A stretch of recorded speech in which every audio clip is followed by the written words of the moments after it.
So global governance for civilizational crises. If you have time, you can read the rest of the 524-page book. Since we don't have that much time, we're going to be looking at page 251 to 253. So they're talking specifically in quite, very, very specifically focused on nuclear war. And because this is a book about global governance, and global governance is a topic that's very much rooted in international relations.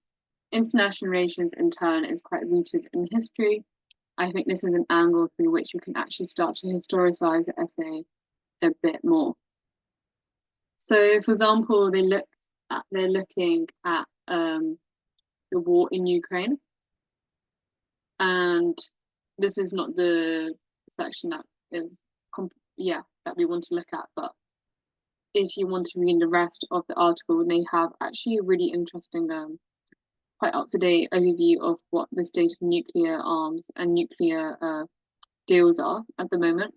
And of course, we can historicize that quite a bit by saying, our civilization is in collapse, is in danger of collapse because AI has augmented the risk of nuclear technology being used and annihilating certain sections of the world.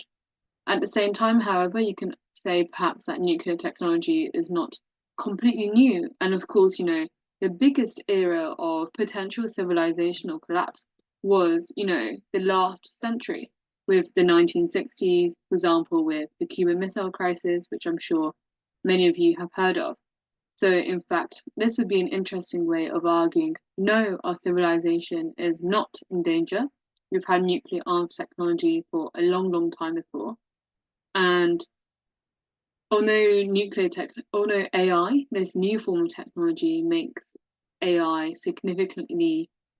nuclear technology more dangerous because it leaves it outside of human control. Technically, nuclear technology has always been out of human control. This is personally what I argued when I was doing a paper on this at Cambridge in my last year. So yes, during my Cambridge paper for this, I argued that nuclear technology has always been outside of human control because it's inherently open to people making mistakes.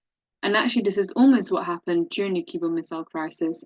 Someone, I think perhaps on the Soviet side, almost launched one, and it's because they misunderstood the directions. And I think one of the captains in the submarine said, no, we've misunderstood it. Hold your fire. And it turned out that he was right and it had been a mistake all along. So that's one way in which you could take a historical angle on this. For the purposes of nuancing our argument, let's look more into what Vaskala and Futahali have argued.